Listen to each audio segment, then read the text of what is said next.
The courtroom was silent long before Captain Elena Ward entered, but the silence changed the moment her boots crossed the polished floor. It wasn't ordinary silence anymore. It was the kind that spreads when people realize they're witnessing a moment that may define a generation. Rows of officers straightened. Some looked away. Some stared. All of them felt the weight of what was about to happen. Elena had survived insurgent ambushes, night raids, and missions so classified they didn't officially exist. But today, she was fighting a battle more dangerous than any battlefield she had ever stood on, a courtroom dressed in flags, medals, and men who couldn't agree on whether she was a hero, a traitor, or something far more complicated than the military code could define. Her uniform was immaculate, pressed with deliberate precision. But there was a single detail no one could ignore: the Medal of Honor resting on her chest. She had received it 6 months earlier after the Solara Ridge operation, where she led a 6-soldier unit through a mission that saved an entire battalion. 3 of her men died. She lived, and surviving had become its own battlefield. As she approached the defendant's table, whispers rippled through the room. That's her, Solara Ridge. Medal of Honor on trial. She shouldn't even be wearing it. She earned it. Did she, though? Elena kept walking. She didn't look right or left. Discipline was the armor she had learned to wear long before the military gave her any real armor. Colonel Harris, her defense attorney, leaned in. You ready, Captain? No, she replied honestly. But I'm here. He nodded with the grim respect of a man who knew that courage never felt like courage in the moment. It only looked like it afterward. Across the room sat the prosecution team, led by Commander Rhys Dalton, a man whose reputation for dismantling decorated officers was legendary. He was precise, calm, and ruthless in a way that spoke of a personal vendetta. Elena didn't know why, yet. The bailiff's voice broke through the tension. All rise! Everyone stood as Judge Admiral Catherine Monroe entered. Tall, controlled, presence like carved stone. She was the last person anyone wanted to be judged by. Her reputation was unmatched fair, but terrifying in her fairness. Be seated. Everyone sat. The judge adjusted her glasses, glanced at the files before her, and then lifted her gaze to Elena.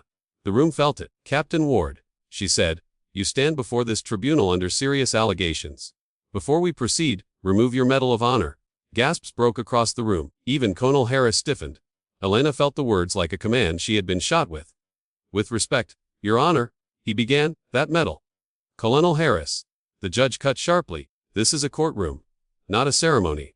The medal stays off until this hearing determines whether its recipient acted with honor or with reckless disregard for command. Elena's fingers froze on the clasp. She felt every eye watching. Her throat tightened, but she forced herself to exhale slowly. A battlefield teaches you to move even when your body wants to collapse. She unpinned the medal. The medal felt colder than she expected. She laid it on the table. A piece of her identity separated from her chest and rested silently beside the case files.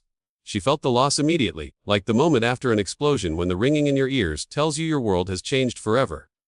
Judge Monroe nodded. Proceed. Commander Dalton stood. The prosecution asserts that Captain Elena Ward, during Operation Solara Ridge, knowingly disobeyed a direct order, resulting in 3 casualties and severe operational risk to Allied forces. A murmur spread. Elena kept her face still, though her jaw clenched. Dalton continued. We have reason to believe her choice, while ultimately successful, was not heroic improvisation, but a reckless attempt to prove herself worthy of distinction. The Medal of Honor she wears is built on the graves of the men she lost. The words stabbed deeper than the accusations themselves. Colonel Harris rose. Your Honor, the prosecution conveniently ignores the fact that Captain Ward's decision prevented an entire battalion from being annihilated. Her soldiers died because they were ambushed, an ambush no one predicted, but she overcame anyway. Judge Monroe raised a hand. The court will consider both claims. Begin testimony. One by one, witnesses were called. Lieutenant Morgan, the radio operator from that mission, spoke first. She described the chaos, the moment their comms went down, the split-second choices Elena made. She didn't hesitate. Morgan said, she kept us alive. Dalton rose for cross-examination. Lieutenant, is it true Captain Ward ignored the fallback coordinates sent by command? Morgan hesitated. She adapted. It is a yes or no question. Morgan swallowed. Yes. Dalton nodded. No further questions. Elena's stomach twisted. Loyalty felt heavy when spoken aloud under oath. Next came Sergeant Avery, the unit's medic. She carried 2 wounded soldiers across a ridge under fire. He said, I've never seen courage like that. Dalton stepped forward. Sergeant Avery, did Captain Ward order the team to advance into a region she knew was unscouted? Avery paused. would trusted her judgment. That wasn't my question. He lowered his head. Yes. Dalton glanced at the judge. No further questions. The prosecution's strategy became clear. Paint Elena as brave but dangerously impulsive, a hero with a flaw large enough to question the medal pinned 6 months earlier to her chest. Hours passed. The courtroom grew colder. Then came the final witness, Major Alistair Knox, Elena's former commanding officer. He took the stand with a tension that immediately filled the room with unease. Major, Dalton said, you issued the order for Captain Ward to fall back. Correct. I did. And she disobeyed. Knox looked uncomfortable. She chose another strategy. Elaborate, Knox sighed. Elena Ward is a soldier who leads with her instincts. Sometimes they're brilliant. Sometimes they're dangerous. Elena felt that like a betrayal. Knox had mentored her, believed in her, and now he was choosing words that walked between truth and ruin. Major, Dalton pressed. Did you recommend Captain Ward for disciplinary review after the mission? Knox hesitated. The silence weighed. Finally, he answered, Wes. The courtroom erupted. Gasps, whispers, shifting chairs. Elena felt her vision blur for a moment, but she didn't look away. She sat in the center of accusations, betrayal, and half-spoken truths, and she refused to shrink. The judge struck her gavel. Quiet. Dalton stepped back, satisfied. The prosecution rests. Colonel Harris rose slowly, controlled fury in his voice. Your Honor, the defense requests permission for the defendant to testify. Judge Monroe studied Elena. Permission granted. Elena stood. Her legs felt heavy, but her voice didn't tremble when she spoke. On Solara Ridge, she began, my men were surrounded. Comms were compromised. The fallback route was crawling with insurgents. If we had retreated, we would have walked into a killing field, so I chose a different path.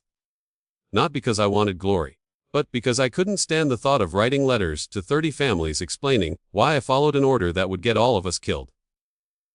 Her voice cracked. Not from weakness, but from the truth she had carried silently for months. I lost 3 soldiers that day, she continued. Their faces follow me everywhere I go. I don't wear this medal because I'm proud. I wear it because I survived when they didn't. It's not an achievement, it's a reminder. Silence deepened. Even Dalton didn't move. Elena inhaled shakily. If you want to take the medal back, take it. But don't rewrite the mission. Don't turn courage into recklessness, because hindsight makes everything look clearer than it was. I stood in the dirt with blood on my hands and fire in every direction. I made the call no one else could make at that moment. And I would make it again if it meant saving them. She sat. The room remained breathless for several seconds. Judge Monroe excused the court for deliberation. Time stretched into something shapeless. Elena watched the sunlight shift slowly across the floor. Every second felt like waiting for a verdict on her entire identity. When the judge finally returned, the courtroom rose. Everyone sat except Elena, who remained standing as ordered. Judge Monroe held the file in front of her. Captain Ward, this tribunal has reviewed testimony, reports, and your own account. We find that while you did disobey a direct order, the circumstances justify your decision. The tribunal rules that your actions were tactically sound and morally aligned with military duty. A soft wave of shock ran through the room. You are cleared of all charges. Elena's knees nearly buckled. Colonel Harris exhaled for the first time in hours. Judge Monroe continued. Furthermore, the Medal of Honor awarded to you is upheld. In this courtroom, you may have removed it by command. But in history, no one can remove what you earned. The room stood still. Captain Ward. The judge said more softly. Put your medal back on. Elena picked it up with trembling hands. The weight felt different now, not lighter, not heavier.